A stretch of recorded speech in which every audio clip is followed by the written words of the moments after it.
अन्नदाता, पग पग पर है संग तुम्हारे अन्नदाता। लहू किसानों का बन के पसीना सींचता है धरती का सीना। मेहनत का तेरी हक दिलवाने, नई तकनीक नई खोज बताने। पशुधन को गुणवान बनाना, पौध सुरक्षा को सिखलाना, खेती के सब गुर समझाने, भारत का सरताज बनाने। आठों पहर है संग तुम्हारे अन्नदाता,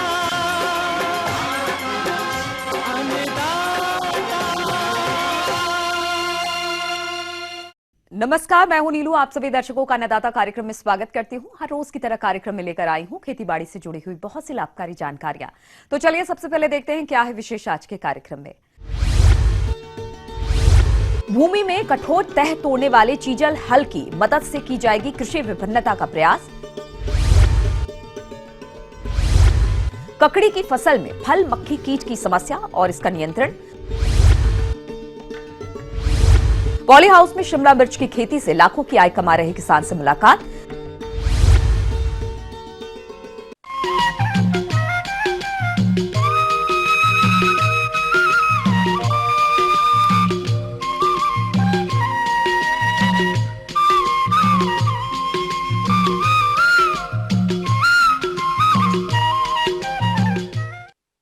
हमारे देश का कुल भौगोलिक क्षेत्रफल 329 मिलियन हेक्टेयर है, जिसमें से लगभग 143 मिलियन हेक्टेयर पर खेती की जाती है, जबकि लगभग 117 मिलियन हेक्टेयर पड़ती एवं बंजर भूमि है। जिन भूमियों में एक निश्चित गहराई के बाद कठोर तह पाई जाती है और इन सभी को ध्यान में रखकर वैज्ञानिकों ने आविष्कार किया चीजल हल का, जिसे सब सॉइलर हल भी कहते हैं, जिसके प्रयोग से किसान इन समस्याग्रस्त भूमियों से छुटकारा पा सकते हैं। जिस बारे में विस्तार से बता रहे हैं क्षेत्रीय अनुसंधान केंद्र उचानी करनाल के कृषि वैज्ञानिक डॉक्टर विजय अरोड़ा। भौतिक शक्ति का मतलब ये है कि हम जैसे जैसे हम सघन खेती कर रहे हैं, ट्रैक्टर चला रहे हैं और बार बार हम फसलें ले रहे हैं, तो उससे क्या है कि हमारी ज़मीन जो है वो सख्त हो रही है। ज़मीन की भूमि सतह में एक लेयर बन गई है, एक सख्त सतह बन गई है। तो उसको तोड़ने के लिए हमारी हरियाणा कृषि विश्वविद्यालय के रीजनल रिसर्च स्टेशन पे कुछ अनुसंधान हुए हैं और हमने एक यंत्र को हमने टेस्ट किया है। वो है सब सॉइलर या उसको चिजलर बोलते हैं। किसान भाइयों, प्रदेश में कृषि उत्पादन बढ़ाने के लिए कृषि में यंत्रीकरण का बहुत ही महत्वपूर्ण योगदान है। यंत्रीकरण से उत्पादन एवं उत्पादकता दोनों बढ़ती है। वहीं इनसे विभिन्न कृषि कार्यों को कम समय में अधिक कार्य कुशलता के साथ किया जा सकता है।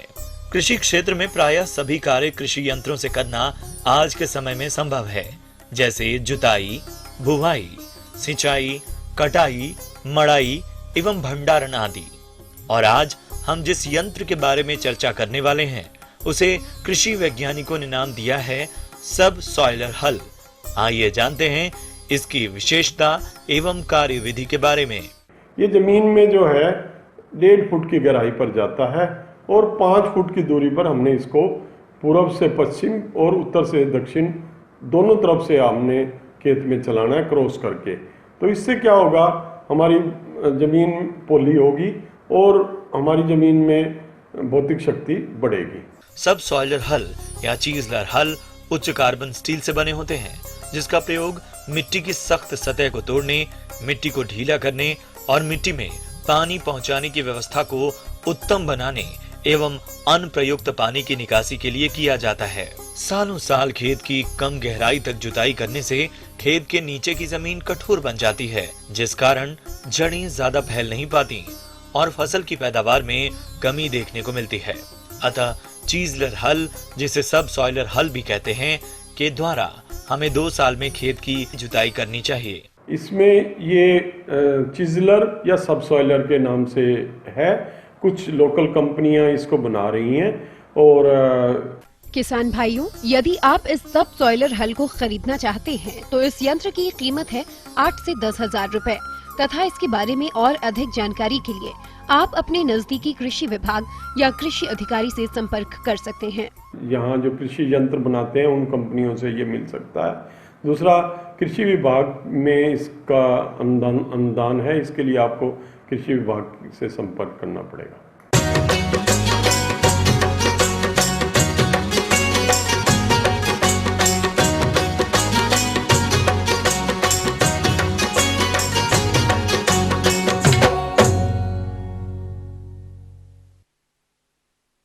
प्रदेश के जिन किसान भाइयों ने ककड़ी की अगेती बुआई की थी, उनकी फसल पुष्पन से फलन अवस्था पर है और इस समय फसल में फल मक्खी कीट का प्रकोप दिखाई दे रहा है। यदि समय रहते किसान भाई इसका नियंत्रण नहीं करते हैं तो ककड़ी के फल काणे हो जाएंगे और इसकी गुणवत्ता खराब हो जाएगी। इसलिए किसान भाइयों, आप इस नुकसान को देखते हुए फल मक्खी कीट का नियंत्रण किस प्रकार से करें, इस बारे में जानकारी देने के लिए हमारे बीच उपस्थित हैं कीट वैज्ञानिक डॉक्टर डी.के. जैन। किसान भाइयों, अभी कद्दू वर्गीय फसलें जैसे मुख्य रूप से आपने करेला है, टिंडी है, लौकी है, तरोई है। कद्दू वर्गीय सब्जी फसलों को नुकसान पहुंचाने वाले कीटों में फल मक्खी कीट भी प्रमुख कीट है। किसान इसे कैसे पहचाने और क्या है इसके पहचान के लक्षण, इस हेतु जानकारी के लिए मिलते हैं। तो इनमें मुख्य रूप से जो कीटों की समस्या रहती है उनमें मुख्य रूप से फल मक्खी है या जिसको फ्रूट फ्लाई कहते हैं, उसकी मुख्य रूप से समस्या रहती है। किसान भाइयों, यह जो मक्खी होती है यह मुख्य रूप से आपके गर्मी के समय ज़्यादा सक्रिय रहती है और ठंड के दिनों में यह निष्क्रिय रहती है। कि फल मक्खी जो होती है वो क्या करती है कि अपने शरीर का पीछे का भाग मादा फल के अंदर घुसाकर या तो अंडे दे देता है या फिर जो पत्तियां होती है या फ्लोवर पार्ट जो होता है उसके ऊपर एक एक कर अंडे दे देती है और करीब एक मादा जो है किसान भाइयों आप देखेंगे कि करीब 300 से 400 अंडे दे देती है और अंडों से किसान भाइयों आप देखेंगे कि 3 से 4 दिन में वो अंडे मेगट में या जिसको आप लट कहते हैं उसमें बदल जाते हैं और ये जो मेगट जो होता है वो अंदर ही अंदर फल को खाता है। तो उससे क्या होता है कि जो तरुण फल हैं, जो छोटे फल हैं, वो तो आप देखेंगे शुरुआत की अवस्था पे ही गिर जाएंगे और अगर थोड़ा बहुत पक गया है फल और उस फल को अगर आप देखेंगे तो जब वो फल काढ़ा हो जाता है तो उसमें से वयस्क निकलकर पुनः आपके फलों पर अंडे दे देगा, बाजार गुणवत्ता भी कम हो जाएगी। किसान भाइयों, अभी आपने जाना कद्दू वर्गीय सब्जी फसलों को नुकसान पहुंचाने वाले कीटों में फल मक्खी कीट के बारे में। अब आइए जानते हैं कि किसान समय रहते इस कीट के प्रकोप से फसल को बचाने के लिए कौन कौन से तरीकों को अपनाएं। समस्या से निजात पाने के लिए, फल मक्खी से निजात पाने के लिए किसान भाइयों यह ध्यान रखें कि जैसे ही फल मक्खी से ग्रसित फल दिखे उसको आप इकट्ठा कर आप उसको जमीन के अंदर आप इसको गाड़ देवें। इसमें प्रतिरोधी किस्में भी काम में ले सकते हैं, या तो आप ट्रैप लगा सकते हैं। इस ट्रैप को लगाने के लिए घर पर आप 1 लीटर की बोतल लेके उसमें 3 इंच के ऊपर से हिस्सा छोड़ के उस पर आप चाकू की सहायता से 3 खिड़कियाँ 1 इंच की बना लें और फिर उसमें एक ल्यूर लगा दें। तो लगाने का समय यह रहता है कि जो ट्रैप आप लगा रहे हैं इस ट्रैप को आपको फ्लावरिंग से लेके हार्वेस्टिंग तक इसको लगाना है और इसमें जो आप ल्यूर लगा रहे हैं उसको 30 से 40 दिन बाद आपको वापस बदलना है। और जो संख्या की बात करो तो 6 से 10 प्रति एकड़ के हिसाब से हमें इनको ट्रैप को लगाना है और उस ट्रैप को जब लगा रहे हैं तो नीचे में करीब पाव भर के आसपास उसमें पानी भर देना है और उसके अंदर आप 1-2 बूंद आप DDP के डाल दें और फसल से इसको हमें 1 फीट ऊपर इसको लगाना है। और ये जरूर ध्यान रखें किसान भाइयों की जितनी फसल की अवस्था है तो कम से कम एक बार अगर फसल की देखें तो 18 से 30 हमें ट्रैप ल्यूर की आवश्यकता पड़ती है। या फिर अगर रासायनिक नियंत्रण की अगर बात करें किसान भाइयों तो फूल आने से पहले हमें किसान भाइयों डाइमेथोएट 1 ml प्रति लीटर के हिसाब से हमें छिड़काव करना है या फिर हमें मेलाथियान को 1.5 मिलीलीटर प्रति लीटर के हिसाब से फूल आने के बाद या फल जब लग जाए उस वक्त हमें इसका स्प्रे करना है। कद्दू वर्गीय फसलों को नुकसान पहुंचाने वाले कीटों में एक है लाल भृंग कीट। तो इस कीट को किसान कैसे पहचाने और अपने स्तर पर इसका नियंत्रण किस प्रकार से करे, इस बारे में जानते हैं। दूसरा मुख्य रूप से किसान भाइयों अगर कद्दू वर्गीय फसलों में आप कीड़े की बात करें तो लाल भ्रग या जिसको रेड पंपकिन बीटल कहते हैं किसान भाइयों, यह लाल पीला रंग का होता है और उसकी आंखें काले रंग की होती है। इस कीट का वयस्क और गर्भ दोनों ही अवस्था हानिकारक है। जो गर्भ जो होती है किसान भाइयों वो क्या करती है कि ज़मीन के अंदर रहती है और जड़ों को खा जाती है और वयस्क जैसे ही पौधा निकलता है तो उस पत्तियों के ऊपर छेद करके उसको बिल्कुल छलनी कर देती है। अगर नवीन पौधा है तो आप देखेंगे कि जैसे ही पत्तियां सब में छेद हो जाएंगे तो उसमें प्रकाश संश्लेषण की क्रिया रुक जाएगी और पौधे की वृद्धि नहीं हो पाएगी और पौधा मर जाएगा। अगर पौधा अच्छी तरह विकसित हो गया और इसका आक्रमण हुआ तो उससे क्या होगा, जब ये पौधों पत्तियों पर छेद कर देगा तो उससे पैदावार पर प्रतिकूल प्रभाव पड़ेगा। पैदावार आपकी कम होगी और उस पर फल भी कम लगेंगे। तो यह एक बहुत ही हानिकारक कीट है। तो किसान भाइयों, इससे हमें निजात पाने के लिए मिथाइल पैराथियन पाउडर को 2% चूर्ण जो आता है, इसको हमें 20 किलोग्राम प्रति हेक्टेयर के हिसाब से इसका बुरकाव करना है। इसके साथ में किसान भाइयों राख और मिला ले, या फिर आप एसीफेट 75 SPA आती है, उसको हमें 1 मिलीलीटर प्रति लीटर के हिसाब से हमें इसका छिड़काव करना है। इस छिड़काव को आप किसान भाइयों 10-15 दिन के अंतराल पर वापस इसको दोहरा सकते हैं। इस तरह किसान भाइयों, आपको कद्दू वर्गीय सब्जियों में बताए गए सभी तरीकों का और सही कीटनाशकों का सही समय पर चयन करके आप छिड़काव करेंगे तो निश्चित तौर पे आपकी पैदावार और आमदनी में वृद्धि होगी। ये थी कुछ उपयोगी जानकारियां। अब लेते हैं एक छोटा सा ब्रेक, जल्द लौटेंगे और कार्यक्रम में आगे हैं महत्वपूर्ण जानकारियां। बने रहिए हमारे साथ।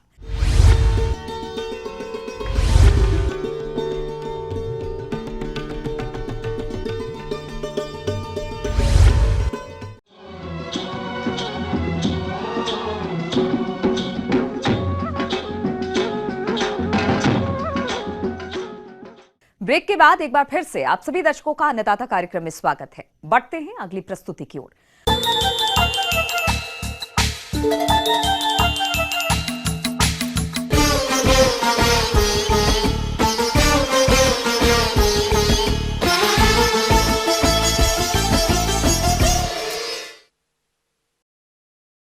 आजकल किसानों का रुझान हाईटेक खेती की तरफ तेजी से बढ़ रहा है, क्योंकि पॉली हाउस के अंदर खेती करने से एक तो मौसम के दुष्प्रभाव से फसलें सुरक्षित रहती हैं, वहीं दूसरी तरफ फसलों में गुणवत्ता युक्त पैदावार मिलने से इसकी बाजार भाव अच्छी खासी मिलती है। इस बात को ध्यान में रखते हुए आज हम आपको मिलवाने जा रहे हैं बिहार राज्य जिला मधुबनी के प्रगतिशील किसान दिलीप महाराज से, जो 2000 वर्ग मीटर के पॉली हाउस में शिमला मिर्च की खेती कर रहे हैं और इसे 6 माह में 200 क्विंटल उत्पादन प्राप्त कर लिया है। साथ ही इस फसल से 250 क्विंटल उत्पादन और मिलने की उम्मीद है। तो आइए मिलते हैं उनसे और जानते हैं पॉली हाउस में शिमला मिर्च की सफल खेती के बारे में। बिहार राज्य भी अन्य राज्यों की तरह ही धीरे धीरे कृषि क्षेत्र में आगे बढ़ रहा है और इसकी प्रगति में दिलीप महाराज जैसे प्रगतिशील किसानों की अहम भूमिका है।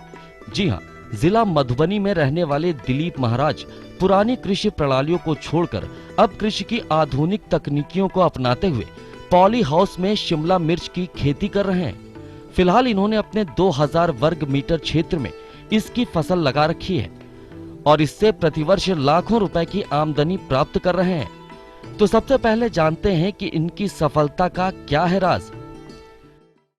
और ये जो हमारा सेडनेट हाउस है, ये आपका टोटल एरिया 2000 मीटर स्क्वायर है। ये हमारी अपनी ज़मीन नहीं है, हम लोग लीज पे लेके इसको खेती कर रहे हैं हम लोग। इसमें टोटल प्लांट जो है 6000 प्लांट है और इसका प्रोडक्शन जो हम लोग जो मतलब 25 टन के लगभग इसका प्रोडक्शन हम लोग ये मांग के चल रहे हैं जो आएगा 1 साल में, क्योंकि ये 11 महीने का प्लांट है ये।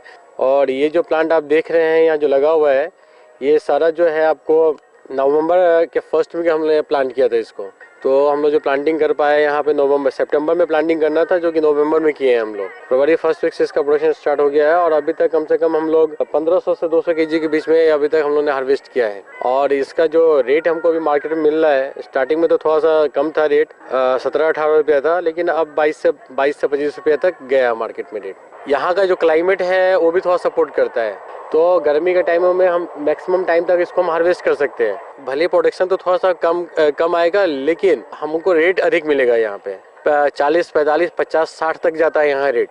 नॉर्मली जो हमारा प्रोडक्शन आना चाहिए था वो आपको 25 टन तक आना चाहिए था, लेकिन प्लांटेशन लेट होने से 18 से 20 टन के बीच में रहना चाहिए इसका प्रोडक्शन हमारा।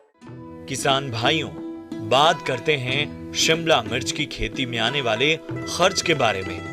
तो भूमि का किराया प्रतिवर्ष 3000 रुपए, पौध तैयारी पर कुल खर्च 15000 रुपए, पॉली हाउस का सालाना घिसावट खर्च 70000 रुपए, बेड तैयारी से रोपाई तक का खर्च 25000 रुपए, उर्वरक 4000 रुपए, ड्रिप का सालाना खर्च 12500 रुपए, सिंचाई 1000 रुपए, मजदूरी पर सालाना खर्च 2,54,000 रुपए, तो कुल लागत खर्च प्रति वर्ष 3,94,500 आती है। और अगर आय की बात करें तो 11 माह की शिमला मिर्च की फसल से 6 लाख रुपए की आमदनी प्राप्त हुई। अब इस आमदनी में से जो इनका कुल खर्च 3,94,500 रुपए घटा दें तो भी इन्हें 2,05,500 रुपए शुद्ध आमदनी प्राप्त होती है। 30 का भी एवरेज हम रेट मानते हैं, 30 का भी एवरेज मिल तो 6 लाख रुपए तक इसका आना चाहिए साल में। इसमें तो एक नेट हाउस लगाने का जो खर्चा है वो मतलब 710 रुपये पर मीटर स्क्वायर के हिसाब से है ये, जिसमें कि गवर्नमेंट की सब्सिडी है 50%। तो टोटल जो खर्चा आया मुझे इसमें 14,20,000 रुपया नेट हाउस लगाने में। आप ये देख रहे हैं एल्यूमिनेट है, एल्यूमिनेट काफ़ी ये जो महंगा मटेरियल है ये, कि इसका टेम्परेचर जो है गर्मी के टाइम में 2 से 3 डिग्री जो है कम होता है और ठंडा में आप उतना ही बढ़ सकता है ये टेम्परेचर। ठीक है, तो ये कॉस्टली है थोड़ा सा, जो मतलब कि 14,20,000 रुपये लगभग लगा है। गवर्नमेंट की सब्सिडी भी 3,55,000 NHM के माध्यम से हम लोग को दिया गया है, जो कि जिला उद्यान के द्वारा हम लोग को दिया गया है। इसका मंथली एक्सपेंस की बात है, एक क्रॉप के लिए लगभग हमारा 10 से 15,000 रुपया महीने का है। मेरा क्या है कि एक तो ये आधा एकड़ का ये भी है, आगे भी हमारा कुछ नेट हाउस है और कुछ ओपन फील्ड भी है, तो मेरा 15 से 20,000 रुपये लगभग इसका एक्सपेंस आता है, मतलब महीने का। साल में होता है 2.5 लाख रुपये का लगभग। इसमें जो ड्रिप के माध्यम से अगर हम सिंचाई कर रहे हैं, खाद दे रहे हैं, तो हमारा फर्टिलाइजर भी 50% कम लग रहा है। पानी की भी हम बचत कर रहे हैं, लगभग 40% पानी की भी बचत कर रहे हैं। इलेक्ट्रिसिटी, ये सारा चीज़ हमको कम लग रहा है और फर्टिलाइजर और इसका भी एक्सपेंस कम पड़ रहा है इसके माध्यम से।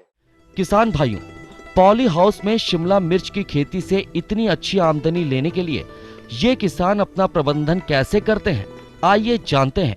सिजेंटा कंपनी है, उसके इंदिरा वैरायटी है। हमने देखा है कि उसका प्रोडक्शन भी अच्छा है, उसका वॉल थिकनेस जो है वो भी सही है। कैप्सिकम का अगर वॉल थिकनेस अधिक है तो मार्केट में उसका होल्ड अधिक दिनों तक रहता है और उसका रेट भी मुझे अच्छा मिलता है। देखिए क्या है कि हम लोग जो पौधे का ध्यान रखते हैं शुरू से ही, नर्सरी के टाइम से ही हम लोग पौधे का ध्यान रखते हैं। ट्रे और कोकोपिट में हम लोग पौधा तैयार करते हैं। ट्रे और कोकोपिट में पौधा तैयार करने से क्या है कि उसका जो जड़ जो होता है काफ़ी मजबूत होता है, काफ़ी वाइट रूट्स जो हैं वो सारे एक साथ रहते हैं और जो मैक्सिमम जो फीडिंग जोन है, उसका फीडिंग रूट है वो वाइट रूट ही है। वो अगर हमारा सलामत रहता है तो उसको प्लांटेशन में भी आसान होता है और पौधे का ग्रोथ भी सही होता है।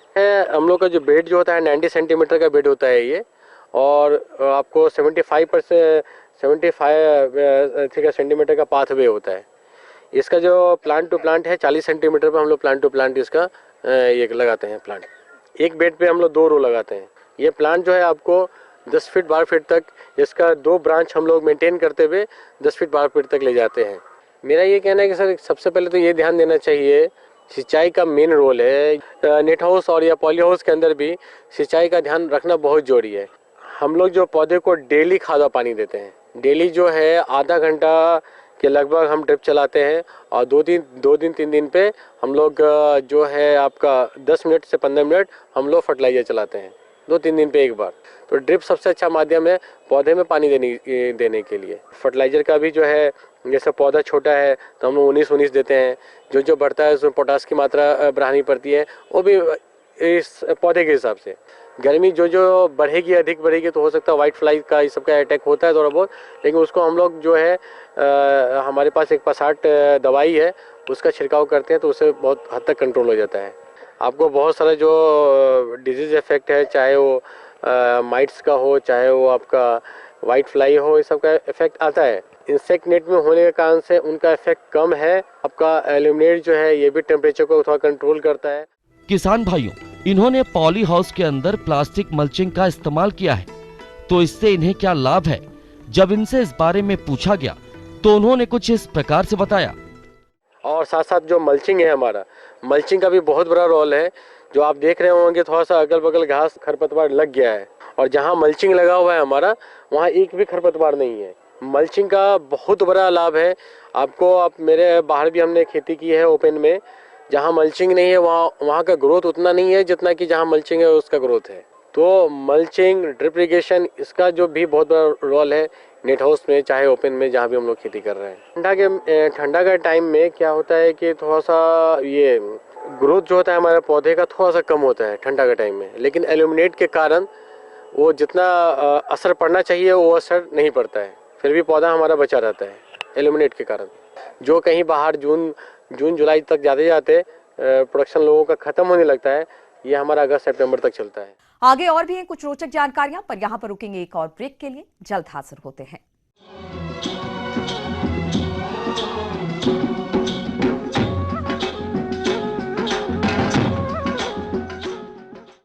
ब्रेक के बाद आप सभी दर्शकों का स्वागत है। चलिए अब रुक करते हैं अगली कड़ी की ओर।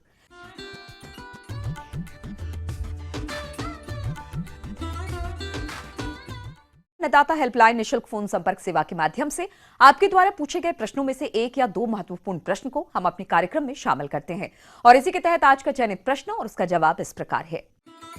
अन्नदाता निशुल्क फोन संपर्क सेवा के माध्यम से पूछे गए प्रश्नों में से आज हमने जिस प्रश्न को कार्यक्रम में शामिल किया है उससे पूछा है ग्राम पोहली, जिला भटिंडा के कृषक गुरप्रीत सिंह ने। यह पशुओं के आहार प्रबंधन के बारे में जानकारी चाहते हैं। तो गुरप्रीत सिंह जी, आपकी जानकारी हेतु प्रस्तुत है कार्यक्रम का यह अंश। प्रश्न है कि पशुओं को कब और कितना आहार देना चाहिए। तो मैं मोटे तौर पे ये बताना चाह रहा हूँ कि संतुलित पशु आहार देना चाहिए। सबसे बड़ी बात है पशुपालक को ये ध्यान में रखना है कि उसमें प्रॉपर मात्रा में carbohydrate, protein, fat, vitamins, minerals होने चाहिए, ऐसा पशु आहार। अब संतुलित पशु आहार बाजार में भी कई कंपनियों के आते हैं। इवन पशुपालक खुद अपने फार्म पे भी संतुलित पशु आहार बनाते हैं। उसका एक फिक्स फॉर्मूला है, कार्बोहाइड्रेट, प्रोटीन रिच, और अपने एरिया के अनुसार इसकी अवेलेबिलिटी के आधार पे जो इसमें कॉम्बिनेशंस है उसके आधार पे बना देते हैं। किसान भाइयों, दुधारू पशुओं के पालन में सबसे अधिक खर्च आहार पर होता है, जो कुल खर्च का लगभग 70 से 75% होता है। जो किसान भाई अपने घर पर पशुओं के लिए आहार मिश्रण बनाना चाहते हैं तो उन्हें अवयवों की मात्रा इस प्रकार से रखनी चाहिए। जौ या गेहूं का दलिया 40 किलो, मक्का का दलिया 20 किलो, खली 17 किलो, दाल की चूरी 20 किलो, नमक 2 किलो, खनिज मिश्रण 1 किलो। गाय व भैंस के लिए प्रतिदिन आहार की मात्रा: हरा चारा 8 से 10 किलोग्राम, सूखा चारा 7 से 8 किलोग्राम, दाना 2 किलोग्राम। उत्पादन के अनुसार दें। 2 लीटर दूध देने वाली भैंस को 1 किलोग्राम अतिरिक्त दाना देना चाहिए और 2.5 लीटर दूध देने वाली गाय को 1 किलोग्राम अतिरिक्त दाना देना चाहिए। दुधारू पशुओं के आहार में हरा एवं सूखा चारा के साथ साथ 30 से 50 ग्राम खनिज लवण एवं 30 ग्राम नमक प्रतिदिन देना चाहिए। अब वो संतुलित पशु आहार दुधारू पशुओं में गाय में अलग रिक्वायरमेंट है और भैंस में अलग रिक्वायरमेंट है। अब 2.5 किलो पे 1 किलो उसका संतुलित पशु आहार प्लस 1 से 1.5 किलो तक मेंटेनेंस राशन उसकी दैनिक जीवनचर्या को चलाने के लिए। और यदि आपके 10 किलो दूध हो रहा है तो 4 किलो वो ration plus 1.5 kilo 5.5 kilo ration उसको मिल जाना चाहिए। और भैंस के केस में आहार की मात्रा की ज़्यादा ज़रूरत होती है संतुलित पशु आहार में। 2 किलो दूध पे 1 किलो बाटा देना चाहिए उसके अनुसार है। और इवन आपके जो ड्राई सीजन होता है, जब पशु बाकड़ा बोलते हैं इसमें मारवाड़ में, जब उसको छोड़ते हैं उस टाइम वो एक ट्रांजिशन पीरियड होता है। उस ट्रांजिशन पीरियड में वो बड़ा क्रिटिकल पीरियड है। उस पीरियड में क्या है कि पशुपालक भाई क्या है कि आहार देते नहीं हैं, जिससे उसे पशु नेगेटिव एनर्जी बैलेंस में चला जाता है। यानी उसका एक तो उसके जो बच्चा है की ग्रोथ हो रही है उसमें ज़्यादा फीड की ज़रूरत होती है, उस टाइम पशुपालक आहार नहीं देते तो जितना भी बॉडी में फैट स्टोरेज रहता है कि वो डिजोल्व हो जाता है। और उसके जैसे ही पशु ब्याता है उसमें प्रोडक्शन का स्ट्रेस आ जाता है कि दूध भी देना, तो इस दोनों रिक्वायरमेंट को पशु पूरी नहीं कर पाता, तो इसमें प्रोडक्शन पोटेंशियल उस पशु का कम रहता है। प्लस उस स्ट्रेस के कारण सारी बीमारियां इस पीरियड को विंडो ऑफ डिजीज कहते हैं। विंडो ऑफ डिजीज में वो ही खिड़की बना देता है कि इसमें सारी बीमारियां आ जाओ, उसमें जहर नहीं गिरना, आर आना, प्रोलैप्स हो गया, कीटोसिस हो गया, मिल्क फीवर हो गया, डाउनर काउ सिंड्रोम, सारी उस पीरियड के अंदर का 80% पशुपालक उस पीरियड के अंदर बीमारी फील करते हैं। यदि आप संतुलित पशु आहार अकॉर्डिंग टू प्रोडक्शन और ड्राई पीरियड के अनुसार देते हैं तो इसमें किसी भी तरह की समस्या नहीं के बराबर समस्या आएगी। एक्चुअली क्या है कि 40% तक तो कार्बोहाइड्रेट है, 20% प्रोटीन है, रिमेनिंग पार्ट है, और इवन 2% मिनरल्स है, 1% साल्ट है।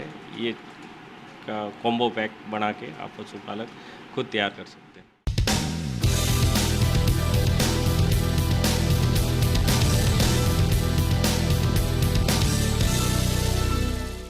राज्य के विभिन्न मंडियों में कृषि उत्पादों के चढ़ते उतरते बाजार भाव की संक्षिप्त जानकारी इस प्रकार है।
अब आइए देखते हैं कल दिखाए जाने वाले कार्यक्रम की मुख्य झलकियां।